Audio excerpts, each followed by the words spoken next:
বর্তমান পরিস্থিতি।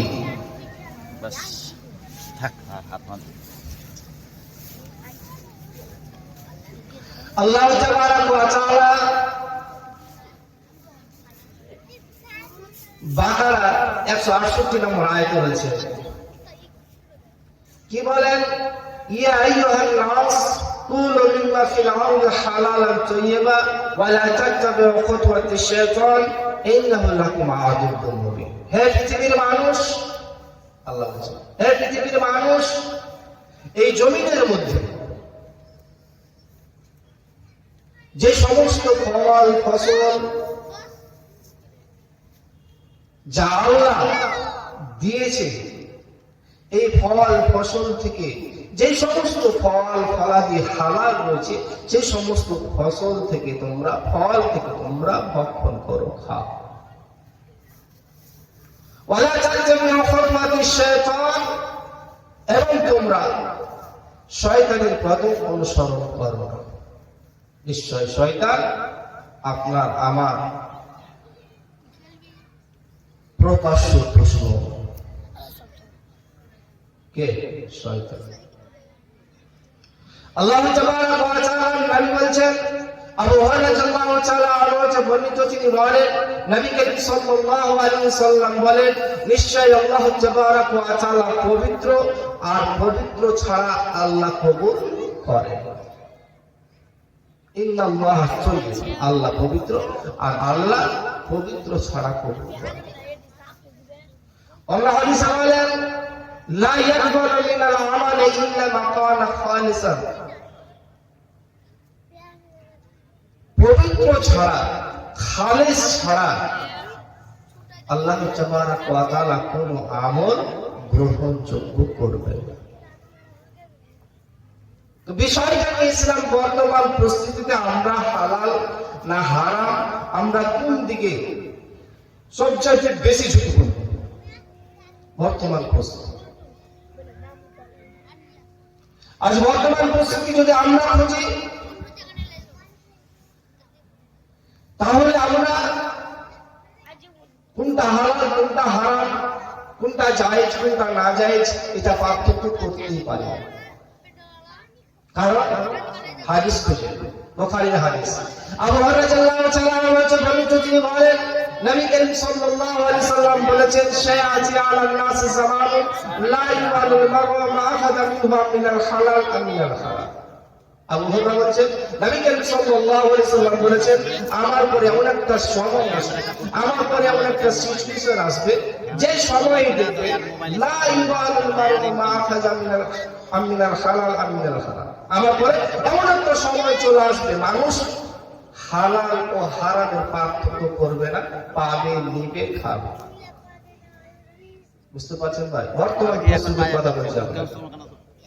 আল্লাহ নবী 1450 বছর আগে বলেছেন, এমন একটা সময় আসবে, যে সময়টাতে মানুষ হালাল হারাম পার্থক্য করবে না, পাবে, নিবে, খাবে। আজ ভাই বর্তমান পরিস্থিতি এটাই, পাচ্ছে, নিচ্ছে, খাচ্ছে, হালাল হারামের কোনো তফাৎ, কোনো পার্থক্য নবী 1450 বছর আগে বলেছে। আজ তা আমরা প্রমাণ যে বর্তমান পরিস্থিতি হালাল হারামের কোনো পার্থক্য নেই।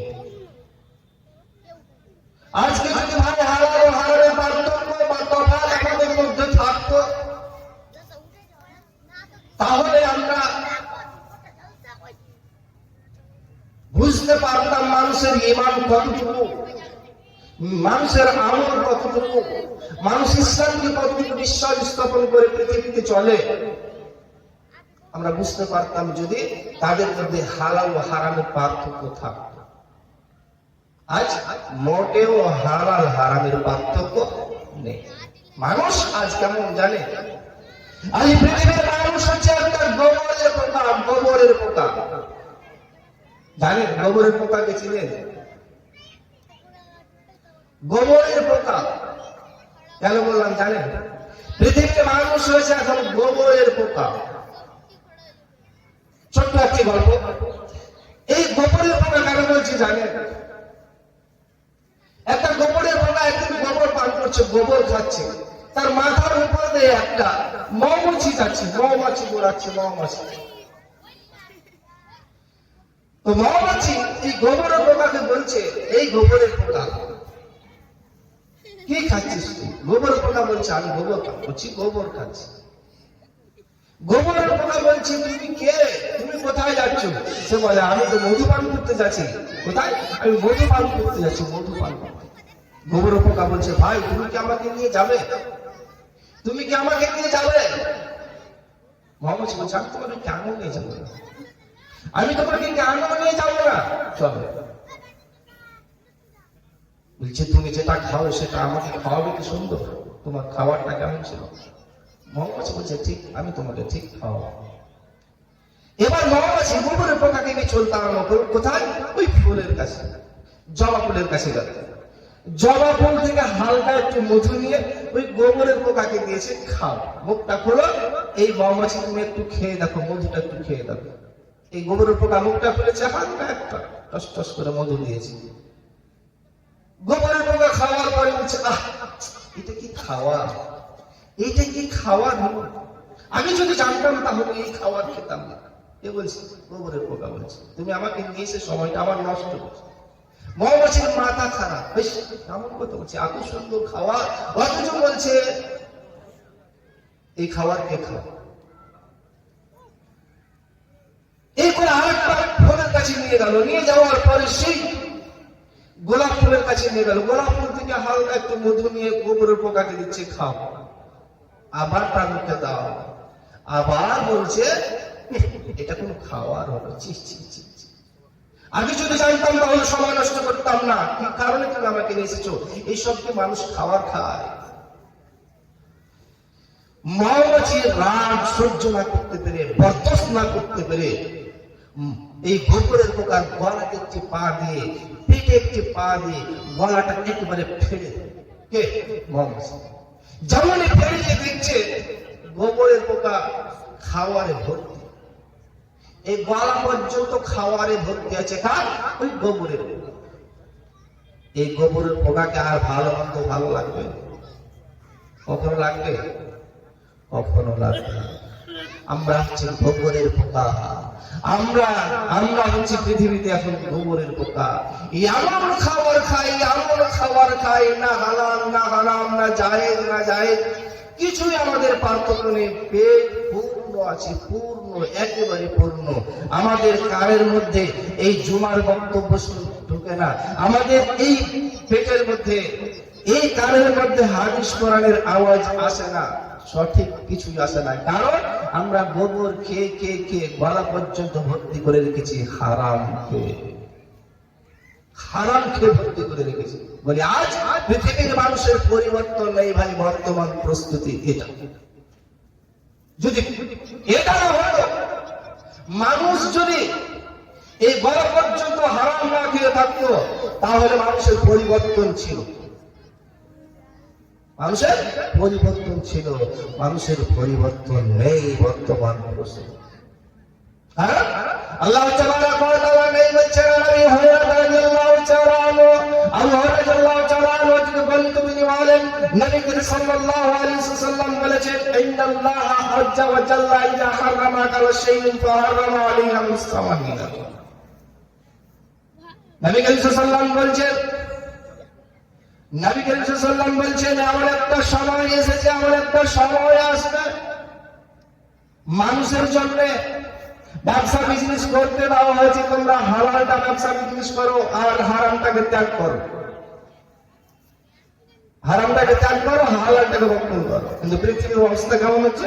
হালাল কি হারাম কি, যেখানে যান সেখানে হালাল বিক্রি চলছে, হারাম বিক্রি চলছে, কোনো পার্থক্য নেই। আর নবী সাল্লাল্লাহু আলাইহি ওয়াসাল্লাম 1400 বছর আগে বলেছেন, যে জিনিসটা খাওয়া হারাম সেই জিনিসটা বিক্রি করা হারাম। আরে ভাই, সেই জিনিসটা বিক্রি করে যেটা মূল্য হবে সেটাও হারাম। আজ বর্তমান পরিস্থিতি শুধু হারাম হারাম হারাম হারাম, হারাম হালালের কোনো পার্থক্য ভাই নেই আর নেই। তাহলে আল্লাহ তাআলা আরেকটি হাদিসে বলছেন, عن ابي هريره رضي الله تعالى عنه قال قال رسول الله صلى الله عليه وسلم আবু হুরায়রা থেকে বর্ণিত নবী করিম সাল্লাল্লাহু আলাইহি ওয়াসাল্লাম বলেছেন এমন একটা সময়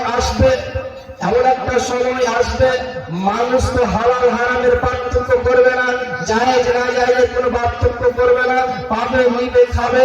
বর্তমান সমাজ তো এটাই, কিন্তু মানুষকে দেখবে তোমরা এমন একটা সময় আসবে। এই হাদিসটা মুসনাদ আহমদ হাদিস এসেছে। নবী করিম সাল্লাল্লাহু আলাইহি ওয়াসাল্লাম বলেছেন ইয়াতি আলান নাস জামানুন ইয়াস্তামিহু ওয়া ইউসাল্লু ওয়া ফিল মাসাজিদ ওয়া লাইসা ফীহিম মুমিন। হাদিসটা আব্দুল্লাহ বিন ওমর বর্ণনা করছেন। নবী করিম সাল্লাল্লাহু আলাইহি ওয়াসাল্লাম বলেছেন এমন একটা সময় আসবে আমার পরে, সেই সময়ে দেখবে তোমরা মসজিদ ভরা লোক মুসাল্লি, ঈদগাহ ভরা লোক মুসাল্লি, মাদ্রাসা ভরা লোক মুসাল্লি, জানাজা ভরা লোক মুসাল্লি, কিন্তু আল্লাহ রাসূল বলেছেন লাইসা ফীহিম মুমিন, তাদের মধ্যে মুমিন পাবে না। দেখছেন আল্লাহ রাসূল এই হাদিসটা 1450 বছর আগে বলেছেন। আল্লাহ রাসূল বলেছেন এমন একটা সময় আমার পরে আসবে, সেই সময় দেখবে তোমরা মসজিদে ভরা লোক, ঈদগাহ ভরা লোক, জানাজা ভরা লোক, জানাজায় ভরা লোক। আল্লাহ রাসূল বলেছেন লাইসা ফীহিম মুমিন, তাদের মধ্যে মুমিন পাবে না। আজ বর্তমান পরিস্থিতি ভাই, মসজিদ যান, জুমার মসজিদে দেখবেন 1000টা লোক, আর ফজরের জামাত যে দেখবেন 2টা লোক। মসজিদ জুমার দিনে 1000টা লোক, আর ফজরের জামাতে 2টা লোক, মাত্র 2টা লোক, মাত্র 2টা। তো আল্লাহ তাবারাক ওয়া তাআলা নবী হাদিস 1450 বছর আগে বলেছেন, সেই হাদিস কি বলছেন এমন একটা সময় আসবে, সেই সময় দেখবে তোমরা মসজিদ ভরা লোক, ঈদগাহ ভরা লোক, জুমা মসজিদে ভরা লোক, জালসার প্যান্ডেলে ভরা লোক। আল্লাহ রাসূল বলেছেন লাইসা ফীহিম মুমিন, তাদের মধ্যে মুমিন পাবে না, তাদের মধ্যে মুমিন পাবে না, পাবে না, পাবে না। সেই সমস্ত মানুষকে যদি এক এক করে সার্চ করা হয়, মৌলভী সাহেবকে এক কাতারে সার্চ করুন, আর পাবলিককে এক কাতারে সার্চ করুন, হাজী সাহেবকে এক কাতারে দাঁড়িয়ে সার্চ করুন, মদখোরকে এক কাতারে দাঁড় করে সার্চ করুন। সার্চ করতে করতে করতে দেখবেন এক থেকে দেখতে পাবেন হাজী সাহেব বোন নিয়ে ব্যস্ত, হাজী সাহেব জর্দা নিয়ে ব্যস্ত, মৌলভী সাহেবকে দেখবেন খৈনি নিয়ে ব্যস্ত, মৌলভী সাহেবকে দেখবেন কার বাড়ি উদ্বোধন করা টাকা নিয়ে ব্যস্ত, মৌলভী সাহেবকে দেখবেন গাড়ি উদ্বোধন করার লুঙ্গি নিয়ে ব্যস্ত। যাবতীয় নবী করিম সাল্লাল্লাহু আলাইহি ওয়াসাল্লাম বলছেন যে তাদের মধ্যে ঈমান পাবে না, পাবে না, পাবে না। ভাই বর্তমান সময় এটাই। নবী করিম সাল্লাল্লাহু আলাইহি ওয়াসাল্লামের জামানায় সেই কালীন সেই সময়ে নবী করিম সাল্লাল্লাহু আলাইহি ওয়াসাল্লাম এবং সাহাবারা এবং তাবেঈনরা কি করেছিলেন? হেদায়েত দিয়েছিলেন, দাওয়াত কাজ করেছিলেন, তাবলীগী কাজ করেছিলেন। সেই সময়ে নবী সাহাবা তাবেঈনরা যে দাওয়াতের কাজ করেছিলেন, তো তিনাদের প্যাকেট ছিল নরম, প্যাকেটে টাকা ছিল না, আর প্যাকেটে টাকা লাগতো না, প্যাকেটটা ছিল নরম। আর বর্তমান সময় এমন একটা এসেছে যে এখন মানুষকে হেদায়েত করতে গেলে প্যাকেট গরম, দাওয়াত দিতে গেলে আজকে দাওয়াত দিতে এসেছে আপনাকে, আমাকে কিছু দিলে আমি আসবো, আর না হলে আসবো না। প্যাকেট গরম, বর্তমানে দাওয়াতের কাজ। বুঝতে পারছেন ভাই, সময় এটা। দেখতে পাচ্ছেন জুমার দিনে খুঁজুন, যেই সময় যে লোকটা মদখোর, যে লোকটা সুদখোর, যে লোকটা জেনাখোর, যে লোকটা ঘুষখোর, যে লোকটা মানুষকে মার্ডার করে মানুষকে জেলে দিতে পারে, সেই লোকটাকে দেখা যায় সকালে একেবারে শুক্রবার দিন সকাল সকাল গোসল করে একেবারে এইরকম জুব্বা পরে, মাথায় সাদা টুপি পরে, সাদা লুঙ্গি পরে, একেবারে ইমাম সাহেবের পিছনে একেবারে প্রথম কাতারে। ওকে মনে হয় দেখলেই মনে হচ্ছে একটা বিদেশি মৌলানা, একটা বিদেশি হুজুর। কে? একটা সুদখোর, একটা ঘুষখোরকে, যে সকাল সন্ধ্যা বিড়ি পান করে, জর্দা পান করে, ঘুষ খায়, জেনাতে ব্যস্ত, সুদে ব্যস্ত, মদে ব্যস্ত।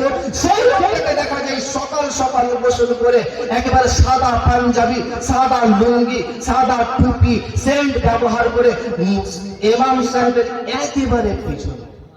দেখলে মনে হচ্ছে একেবারে একটা বিদেশি হুজুর এসে জুমা দেখতে। সুবহানাল্লাহ। আর আল্লাহ রাসূল বলেছেন লাইসা ফিল মুমিন, আমার পরে এমন একটা সময় চলে আসবে তোমরা দেখবে মসজিদ ভরা লোক দেখবে, ঈদগাহ ভরা লোক দেখবে, জানাজা ভরা লোক দেখবে, এই জালসা চলছে জালসাতেও দেখবেন আপনার ভরা লোক, কিন্তু আল্লাহ রাসূল বলেছেন তাদেরকে এক এক করে যদি সার্চ করা হয় ঈমান কতটুকু আছে, আল্লাহ রাসূল বলেছেন কাদের দেখবে প্যাকেটে ঘুষের টাকা, কাদের বাড়িতে সুদের টাকা, কাদের বাড়িতে জেলার টাকা, কাদের বাড়িতে মদের টাকা, কাদের বাড়িতে আর কিছু টাকা, একেবারে হারাম টাকাতে তার ভোট দিয়েছে, হালাল নেই নেই নেই। ঈমান পাবে না পাবে না পাবে না। বর্তমান সিচুয়েশন, বর্তমান পরিস্থিতি এটা এটা এটা। আরে ভাই এটা যদি না হতো তাহলে 22শে জানুয়ারি আপনি দেখলেন যেটা এই রাম মন্দির উদ্বোধনটা দেখলেন, আমরা সবাই দেখলাম রাম মন্দির 22শে উদ্বোধন। আরে রাম মন্দির যদি বাবরি মসজিদের জায়গাতে হয়ে থাকে তাহলে আপনি আর আমি কোথায় আছি লক্ষ্য করেছেন একবার? লক্ষ্য করেছেন আপনি আর আমি কোথায় আছি? আরে ভাই বাবরি মসজিদের জায়গাতে রাম মন্দির হয়নি, রাম মন্দির হয়েছে কোথায় জানেন? এই 35 থেকে 40 কোটি যে মুসলিম আছে, মুসলিমের বডি করে মুসলিমের মুখের উপরে জুতা মেরে দিয়ে বাবরি মসজিদকে ভেঙে রাম মন্দির তৈরি করেছে। বুঝতে পারছে? মুসলিমের বডিতে লাঠি মেরে, মুসলিমের বডিতে জুতা মেরে আজকে রাম মন্দির উদ্বোধন হয়েছে। আজ মুসলিম একটুকু সচেতন হচ্ছে, মানুষ বুঝতেই চাই না ঈমান কি, নামাজ কি, নামাজ কি, হজ কি, যাকাত কি, ইসলাম কি, মানুষ মোটেই তফাৎ করে না বর্তমান প্রস্তুত। যদি ভাই তফাৎ করতো, আল্লাহ রাসূলের একটা হাদিস দেখেন, আব্দুল্লাহ ইবনে উমর মুসনাদ শরীফের হাদিস, আব্দুল্লাহ ইবনে উমর রাদিয়াল্লাহু তাআলা আনহু থেকে বর্ণিত, তিনি বলেন নবী করিম সাল্লাল্লাহু আলাইহি ওয়াসাল্লাম বলেছেন ইয়াতি আলান নাস জামানুন লা ইয়াকবালু মিনাল ইসলাম ইল্লা ইসমু। আব্দুল্লাহ ইবনে উমর থেকে বর্ণিত, নবী করিম সাল্লাল্লাহু আলাইহি ওয়াসাল্লাম বলেছেন আমার পরে এমন একটা সময় আসবে যেই সময়ে দেখবে তোমরা লা ইয়াকবালু মিনাল ইসলামি ইল্লা ইসমু। আল্লাহ রাসূল বলেছেন আমার পরে এমন একটা সময় চলে আসবে মানুষ ভোটার কার্ডে দেখাবে আমি মুসলিম, আমার আধার কার্ডে দেখাবে আমি একজন মুসলিম, প্যান কার্ডে দেখাবে আমি একজন মুসলিম, বাবার সূত্রে দেখাবে আমি একজন মুসলিম, মায়ের সূত্রে দেখাবে আমি একজন মুসলিম ঘরের সন্তান। আল্লাহ রাসূল বলছেন লা ইয়াকবালু মিনাল ইসলামি ইল্লা ইসমুহু, তার কাজ কর্ম চাল চলন একটুকু মুসলিমের ব্যবহার পাবে না পাবে না পাবে না। আল্লাহ রাসূল 1450 বছর এই হাদিস বলে গেছেন। একটু ভেবেছেন, একটু ভাবা প্রয়োজন। আল্লাহ রাসূল 1450 বছর আগে বলেছেন এমন একটা সময় আমার পরে চলে আসবে মানুষ ভোটার কার্ডে দেখাবে আব্দুর রহমান নাম, আধার কার্ডে দেখাবে আব্দুল গফুর নাম, মাথায় টুপি দিয়ে বলবে আমি একজন মুসলিম, দাড়ি ছেড়ে দিয়ে বলবে আমি একজন মুসলিম, যুব্ব পরে দিয়ে আমি একজন মুসলিম, ওয়াজ করে এসে বলবে আমি একজন মুসলিম, কিন্তু তার চাল চলন ব্যবহার চরিত্র ব্যবহার থেকে বলবেন না এই ব্যক্তি মুসলিম। কারণ এই বড় বড় দাড়ি এখন পর্যন্ত বাজারে বসে বসে বিয়ে টানছে, এই নাকি আবার মুসলিম। আরে ভাই এই একটা মুসলিম হয় তার রং মুসলিম কোনটা বুঝতে পারছেন? এরপরে বলে দাঁড়িয়ে রেখেছে জর্দা খেয়েছে হজ করে আসার পরেও আর বলছে আমি একজন মুসলিম। আরে ভাই হজ করতে গিয়েছে বলে হজটাকে নষ্ট করে হজ করে এসে বাড়ি এসে বলছে আমি একজন মুসলিম। আল্লাহ রাসূল এই হাদিসকে এখন বলেছেন 1450 বছর আগে বলেছেন মানুষ দেখাবে মাথায় টুপি দিয়ে আমি একজন মুসলিম, মানুষ জুব্বা পরে দেখাবে আমি একজন মুসলিম, দাড়ি ছেড়ে দিয়ে বলবে আমি একজন মুসলিম, জুব্বা পড়তে যাবে বলবে আমি একজন মুসলিম। আল্লাহ রাসূল বলছেন না, তার চাল চলন ব্যবহার দেখে মুসলিমের কাজকর্ম পাবে না পাবে না পাবে না। বর্তমান সিচুয়েশন এটাই এটাই এটাই এটাই। খুঁজেন আপনি, চলুন আপনি আমার বাড়ি চলুন, আপনার বাড়ি চলি, আর কারো বাড়ি চলি, গিয়ে দেখি কত কত পানির মাছ তাকে দেখলে বুঝতে পারা যাবে তার বাড়িতে ক টাকা হালাল আছে আর ক টাকা হারাম আছে, বাড়ি গেলে বুঝতে পারা যাবে। শুধু মাথায় টুপি দিয়ে মসজিদ আসলে নবী সাহেবের অফার পাওয়া যাবে না যে নবী সাহেব আপনাকে জান্নাতে নিয়ে যাবে, হবে না রে ভাই। বুঝতে হবে এমন একটা সিচুয়েশনে আপনি আর আমি এসেছি যে আপনার বডিতে লাঠি মেরে আপনার মুখে জুতা মেরে আজকে রাম বাবরি মসজিদকে রাম মন্দিরে গঠন করেছে, তবুও আপনার আর আমার লজ্জা হয় না। আল্লাহ তাবারাক ওয়া তাআলা নাই বলছেন আবি হুরায়রা রাদিয়াল্লাহু তাআলা قال قال رسول الله صلى الله عليه وسلم الحياء من الايمان والايمان في الجنه আল্লাহ আবু হুরায়রা থেকে বর্ণিত নবী করিম সাল্লাল্লাহু আলাইহি ওয়াসাল্লাম বলছেন মানুষের লজ্জাই হচ্ছে ঈমান আর ঈমানই হচ্ছে জান্নাত। আল্লাহ বলছেন যার লজ্জা আছে তার ঈমান আছে, আর যার লজ্জা নেই তার ঈমান নেই নেই নেই ঈমান নেই। আপনি যদি বলেন যে আমার লজ্জা আছে, তাহলে কোথায় লজ্জা দেখবেন? আপনি লজ্জাটা দেখবেন আপনার লজ্জা কতটুকু আছে। একটা বোনকে জিজ্ঞেস করছে, বোন আপনি কোথায় যাবেন? রাত্রি 8টার সময় আপনি কোথায় যাবেন? বোনটা বলছে দাদা আমার রাত্রে ডিউটি। কি বলছে? আমার রাত্রে ডিউটি। এখন রাত্রে তুমি ডিউটি যাও, কতক্ষণ আসো? বলছে আমি সকালে আসি। স্বামীটা রাত্রে থানায় রেখে আসে, আবার সকালে নিয়ে আসে, সকালে নিয়ে আসে আর রাত্রে রেখে আসে। ভাবলাম কি ডিউটি করবো? সে বলছে আমি সিভিকে ডিউটি করি। তো ভাই বুঝতে পারছেন কথাটা আগে ভেবে যে ওর স্বামী ওর স্ত্রীকে থানায় রাত্রে রেখে আসছে, তুমি রাত্রে দারোগা এসি সিভিকে সবার সেবা যত্ন করো রাত্রে, আর সকালে আমি তোমাকে নিয়ে আসবো, তোমার ডিউটি শেষ। এরা যদি ভাই মুসলিম হয়, এদের মধ্যে যদি লজ্জা হয়, এদের মধ্যে যদি লজ্জা হয়, তাহলে ভালো মানুষটা করবে। যে স্বামীটা নিজের স্ত্রীকে রাত্রে রেখে আসতে পারে, এর মধ্যে হায় থাকতে পারে, কখনো হতে পারে না। যে মানুষটা মাথায় টুপি পরে মুখে দাড়ি রেখে এখন পর্যন্ত জর্দা ত্যাগ করতে পারেনি, এখন পর্যন্ত বিড়ি ত্যাগ করতে পারেনি, এখন পর্যন্ত হারাম ব্যবসা ত্যাগ করতে পারেনি, এখন পর্যন্ত সুদ ঘুষের সঙ্গে জড়িত, সে মানুষটা যদি লজ্জা থাকে, তাহলে অলজ্জা কার কাছে আছে? ভালো মানুষটা কোনটা? ভালো মানুষটা নেই ভাই, নেই। আপনি দেখছেন শুধু ভাবছি এই কোট কত সুন্দর, এই পাঞ্জাবিটা কত সুন্দর, মাথায় রুমাল দিয়েছে বলে কত সুন্দর, মাথায় টুপি দিয়েছে বলে কত ভালো মানুষ। বাড়ি গেলে বুঝতে পারবেন আমার স্ত্রীটা কয়েকটা নামাজ পড়ে, আপনার ভাই কয়েকটা সালাত পড়ে, আমার পিতা মাতা কিসের ব্যবসা বিজনেস করে, বাড়ি গেলে প্রমাণ হবে। তো ভাই এই বাহ্যিক দিকটাই আপনারা আমি শুধু দেখছি ইনি একজন মুসলিম, একজন ভালো মানুষ। ভাই ভালো মানুষটাকে আপনি যদি তাকেই ভালো মানুষ বলেন, যে লোকটা বন্ধন লোনে 1 কোটি টাকা নিয়েছে, 1 লাখ টাকা নিয়েছে, আর স্ত্রীটাকে সকালে বলে যাও টাকা নিয়ে যাও বন্ধন লোনটা দিয়ে, আর সেই স্ত্রী বন্ধনের টাকা নিয়ে কোথায় আসছে? ওই মাস্টারের কাছে এসে বসে থাকছে, মাথায় কাপড় না দিয়ে, ফাটিতে কাপড় না দিয়ে, শরীরে কাপড় না দিয়ে ওই বন্ধন মাস্টারের সামনে বসে থাকছে। আর সেই স্বামীটা এই জুমার আজান হচ্ছে, জোহরের আজান হচ্ছে, নামাজ পড়তে যাচ্ছে, আসরের আজান হচ্ছে, নামাজ পড়ছে, এশার আজান হচ্ছে, নামাজ পড়ছে। আরে ভাই এরাই যদি ভাই ভালো মানুষ হয়, এদের মধ্যে যদি লজ্জা হয়, তাহলে বেহায়া আপনারা, এরাই হচ্ছে বেহায়া, নির্লজ্জা, হারামখোর, বদমাশ, সুদখোর, ঘুষখোর। এদের জন্য আজ এই চলছে। আরে ভাই বাবরি মসজিদে রাম মন্দির গঠন হয়েছে এই কারণে, শুনুন আপনার কারণে, আপনার ঈমান দুর্বলতার কারণে, আপনার ঈমান সেই তার মতো নবী করিম সাল্লাল্লাহু আলাইহি ওয়াসাল্লামের জামানায়, হযরত মুসা আলাইহিস সালামের জামানায় ফেরাউন ছিল মাস্তান, ফেরাউন মাস্তান ছিল। ফেরাউনের সময় দেখছেন যাকে পেতেন তাকে কাতাল করতে পারতেন, তাকে বাঁচিয়ে রাখতে পারতেন। ফেরাউন বলতো আনা আলা রাব্বুকুমুল আলা, আমি প্রভু তোমরা আমার কাছে চাও। ফেরাউন বলতো নমরুদ বাদশা ইব্রাহিম আলাইহিস সালামকে আগুনে নিক্ষেপ করেছিল, আগুনে নিক্ষেপ করেছিল, কিন্তু একটা ফসলও কুড়াতে পারেনি। আর অর্ডার, আল্লাহর অর্ডার। আজ বাবরি মসজিদের জায়গাতে রাম মন্দির হয়েছে, হোক না কেন, আমরা 40 কোটি 35 কোটি মানুষ এটাই বলবো ওখানে রাম মন্দির নেই নেই নেই। ওখানে কি আছে? বাবরি মসজিদ আছে, বাস বাবরি মসজিদই থাকবে। কারণ আমরা এটাই জানি, এখন পর্যন্ত আমরা এটাই জানি যে রেকর্ড রেজিস্ট্রি জমি পর্চা ঠিক না হওয়া পর্যন্ত মসজিদ হয় না, আর ওখানে নামাজ হবে।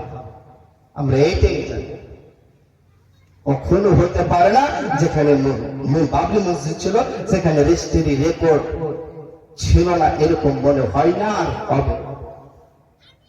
কারণ দলিল ছাড়া মসজিদ হবে না, আর দলিল ছাড়া মসজিদের নামাজও হবে না, এটাও আপনাকে মেনে নিতে হবে। বুঝতে পারছেন ভাই? আর পৃথিবীর মানুষ কোথায়, বর্তমান সিচুয়েশন আপনি আর আমি কোথায় খুঁজি? যদি আপনি আর আমি খুঁজতে যাই তাহলে একের পর এক আপনি আর আমি প্রমাণ পেয়ে যাব। আল্লাহ তাবারক ওয়া তাআলার নবী একের পর এক আপনাকে আর আমাকে দেখিয়ে দিয়েছেন, কিন্তু আপনি আর আমি আজকে পরিষ্কার ভাবে বুঝতে পারি না। যদি বুঝতে পারতাম, যদি ভাই বুঝতেই পারতাম, আল্লাহ তাবারক ওয়া তাআলার নবী বলেছেন, আবু হুরায়রা থেকে বর্ণিত, নবী করিম সাল্লাল্লাহু আলাইহি ওয়াসাল্লাম বলেছেন, তিন শ্রেণীর মানুষকে আল্লাহ তাবারক ওয়া তাআলার নবী জাহান্নাম উদ্বোধন করবেন। তাকে দিয়ে তিন ব্যক্তিকে দিয়ে জাহান্নাম উদ্বোধন করবে। তার মধ্যে এক শ্রেণীর মানুষ হবে আইম্মাতে মুজলিম, হুজুরকে দিয়ে, মৌলভী সাহেবকে দিয়ে প্রথম জাহান্নাম উদ্বোধন। বুঝতে পারছেন ভাই? পাবলিক নয়, এটা সুদখোর নয়, এটা ঘুষখোর নয়, এটা বিড়িখোর নয়, এটা বুড়িখোর নয়, কাকে দিয়ে প্রথম জাহান্নাম উদ্বোধন করা হবে? একটা হুজুরকে দিয়ে, এই একটা আলেমকে দিয়ে জাহান্নাম উদ্বোধন করা হবে। সেই আলেমটাকে আইম্মাতে মুজলিম, সেই হুজুরটা হবে ভ্রান্ত হুজুর। কি হবে? ভ্রান্ত হুজুর। হালাল হারাম পার্থক্য করবে না, পাবে নিবে খাবে, কোনটা গাড়ি উদ্বোধন, কোনটা বাড়ি উদ্বোধন, কোথায় দোয়া করতে হবে, কোথায় করতে হবে না, কোনটা হালাল কোনটা হারাম, কোন ভেজাল। যে ভ্রান্ত হুজুর, এই হুজুরকে দিয়ে জাহান্নাম উদ্বোধন করা। আজ ভাই, আজ আপনি আর আমি হালাল হারাম পার্থক্য করতে পারলাম না, বর্তমান সিচুয়েশন এটা। আল্লাহ তাবারক ওয়া তাআলা বলেছেন, আবু হুরায়রা রাদিয়াল্লাহু তাআলা আনহু, আবু হুরায়রা থেকে বর্ণিত, নবী করিম সাল্লাল্লাহু আলাইহি ওয়াসাল্লাম বলেছেন, তিন শ্রেণীর মানুষ জাহান্নামে যাবে যাবে যাবে। তার মধ্যে এক শ্রেণীর মানুষ হচ্ছে নিশাখোর। আল্লাহ বলেছেন, সালাসাতুন তাহারামাল্লাহু আলাইহিল জান্নাহ মুতমিনুল খাম। আবু হুরায়রা বলেছেন, নবী করিম সাল্লাল্লাহু আলাইহি ওয়াসাল্লাম বলেছেন, তিন শ্রেণীর মানুষকে যে জাহান্নাম, তিন শ্রেণীর মানুষকে জাহান্নাম যাবে যাবে। তার মধ্যে এক শ্রেণীর মানুষ হচ্ছে নিশাদার দ্রব্য পানকারীরা। নিশাদার দ্রব্য কোনটা জানি? বিড়ি, তামাক, গুল, গুটখা, জর্দা, খৈনি, যা রয়েছে আলাপা, এই সমস্ত জিনিস হচ্ছে নেশা। এই নেশা যে ব্যক্তি পান করবে, আল্লাহ রাসূল বলছেন, সে ব্যক্তি জাহান্নামে যাবে যাবে যাবে। দ্বিতীয় শ্রেণীর মানুষ, আল্লাহ রাসূল বলছেন, যে ব্যক্তি পিতামাতার অবাধ্য, পিতামাতার কথা মানে না, যে সেই ব্যক্তি জাহান্নামে যাবে যাবে যাবে। তৃতীয় নম্বর আল্লাহ রাসূল বলছেন বেহায়া, আদ-দায়ুস, আদ-দায়ুস আল্লাযী ইকুরু ফি আহলিল খাবাস। আল্লাহ রাসূল বলছেন, যারা বেহায়া, বেহায়াপনা বাড়িতে যে ব্যক্তি সুযোগ দেয়, সে ব্যক্তি জাহান্নামে যাবে যাবে যাবে। তো ভাই, বেহায়া কাকে বুঝতে পারছেন? বেহায়াকে আপনি হাজী সাহেব, আমি একজন মৌলভী সাহেব, আপনি একজন মৌলভী সাহেব, বাড়িতে সন্তান 20 বছরের হয়ে গেছে, এখন পর্যন্ত সালাত আদায় করে, বাড়িতে সিনেমা দেখছে, টিভি দেখছে, বাড়িতে নিশাদার দ্রব্যের ব্যবসা বিজনেস চলছে, নিজের মেয়েটা টাইট ফিট জিন্সের প্যান্ট পরছে, নিজের মেয়েটা মাথায়, যুবক মেয়ে অথচ মাথায় কাপড় দেয় না, নিজের মেয়েটা রাস্তায় বসে বসে কাপড়, মাথায় কাপড় না দিয়ে, বাড়ির ওড়না খুলে দিয়ে, কাপড় খুলে দিয়ে রাস্তায় বসে বসে বিড়ি বাজছে, সেই হচ্ছে দায়ুস। তার বাবাকে একজন দায়ুস, দায়ুস, দায়ুস। এই দায়ুস জাহান্নামে যাবে যাবে। আজ প্রত্যেক ঘরে মনে হচ্ছে আমরা দেখি এই দায়ুস, কারণ আজ প্রত্যেক ঘরে ঘরে ভাই, আজ আপনি আর আমি দেখতে পাই, মনে হচ্ছে এই দায়ুস। আল্লাহ রাসূল বলছেন, যারা বেহায়া তোমরা সুযোগ দেয় বাড়িতে, তারা হচ্ছে দায়ুস। এই দায়ুস জান্নাতে যাবে না, যাবে না। আমি বলছিলাম, তিন শ্রেণীর মানুষকে দিয়ে জাহান্নাম উদ্বোধন করা হবে। তার মধ্যে একটা হচ্ছে আইম্মাতে মুজলিম, ভ্রান্ত হুজুর। দ্বিতীয় মানুষটা হচ্ছে সেই ব্যক্তি, এক ব্যক্তি 10 টাকা দান দিয়েছে, তো রিয়া করছে, আমি দিয়েছিলাম বলে বলেছে, এই রিয়াকারী দানকে জাহান্নামে যেতে হবে, তাকে দিয়ে জাহান্নামে উদ্বোধন করে। তৃতীয় নম্বর সেই ব্যক্তি, যে ব্যক্তি আল্লাহ রাস্তায় লড়াই করে মারা গেছে, লড়াই করে মারা গেছে। আল্লাহ জিজ্ঞেস করলেন, বান্দা তুমি কেন তুমি জিহাদ করলে, কি উদ্দেশ্য করেছিল? সে বান্দা বলবে, আল্লাহ এই জন্য আমি লড়াই করেছিলাম যে দেশকে বাঁচাবার জন্য, আমি ওখানে রাম মন্দির হতে দিতাম না, অথচ হয়েছে। আল্লাহ বলবেন, না, তুমি শরীরের তাগতে লড়াই করেছো, তোমার ঈমান ছিল না, অবশেষে তাকে দিয়ে জাহান্নাম উদ্বোধন করা হবে। তো ভাই সময় অল্প, সময় থাকলে অনেক কিছুই বলা যেত, কিন্তু সময়টা একেবারে অল্প। তো যাই হোক, আমি আপনাদেরকে বলতে এইটুকু চাইবো, আল্লাহ রাসূল এই ভাষাটা বলেছেন, এই হাদিসটাকে প্রথম চেক করবেন আপনি। আল্লাহ রাসূল আব্দুল্লাহ ইবনে মুসনাদ আহমদ, আব্দুল্লাহ ইবনে ওমর রাদিয়াল্লাহু তাআলা আনহু থেকে বর্ণিত, নবী করিম সাল্লাল্লাহু আলাইহি ওয়াসাল্লাম বলছেন, এমন একটা সময় ভাই চলে আসবে বা এসেছে, সেই সময় আল্লাহ বলছেন আমার পরে সময়টা আসবে, না আমি বলছি যে এই সময়টা এখন চলে এসেছে। আল্লাহ বলছে আমার পরে এমন একটা সময় চলে আসবে, মসজিদ ভরা লোক দেখবে, ঈদগাহ ভরা লোক দেখবে, মাথায় টুপি দেখবে, জুব্বা দেখবে, জালসাই দেখবেন, কিছুক্ষণ পরে কোটি কোটি মানুষ দেখতে পাবেন মাথায় টুপি পরে, মুখে দাড়ি, একেবারে দেখে মুসল্লির বেটা মুসল্লি, হাই সাহেবের বেটা হাই সাহেব, মৌলবীর বেটা মৌলবী, এইরকম মনে হবে দেখে। আল্লাহ রাসূল বলছেন মসজিদ ভরা লোক দেখবে, ঈদগাহ ভরা লোক দেখবে, জানাজা ভরা লোক দেখবে, জালসার প্যান্ডেল ভরা লোক দেখবে। আল্লাহ রাসূল বলছেন লাইসা ফীহি মুমিন, তাদের মধ্যে মুমিন পাবে না। এই হাদিসটা আপনি সার্চ করে দেখবেন। বর্তমান প্রস্তুতি এটাই এটাই এটাই খুঁজে পাওয়া ভাই চাই না, কোনটা ভালো মানুষ কোনটা ভালো মানুষ। শুধু বাহ্যিক দেখতে দেখছি হুজুর, ড্রেসটা দেখে আপনি আমাকে বলছেন কত বড় মাওলানা স্যার। ভাই এই মালটা দেখতে হবে, মালটা ভিতরের মালটা, ইমানটা কতটুকু আছে আর কতটুকু নেই। আজ বর্তমান প্রস্তুতি আপনি আর আমি শুধু দেখে মৌলভী সাহেব ভালো মানুষ, হাজী সাহেব মানুষ, সবটা পাঠ করে। যাই হোক, আমি শেষ করে দিচ্ছি। ভাই আমি এখান থেকে শেষ করে দিলাম। আসসালামু আলাইকুম ওয়া রাহমাতুল্লাহ। ওয়া আলাইকুম আসসালাম ওয়া রাহমাতুল্লাহি ওয়া বারাকাতুহু। আলহামদুলিল্লাহ, জাযাকুমুল্লাহ।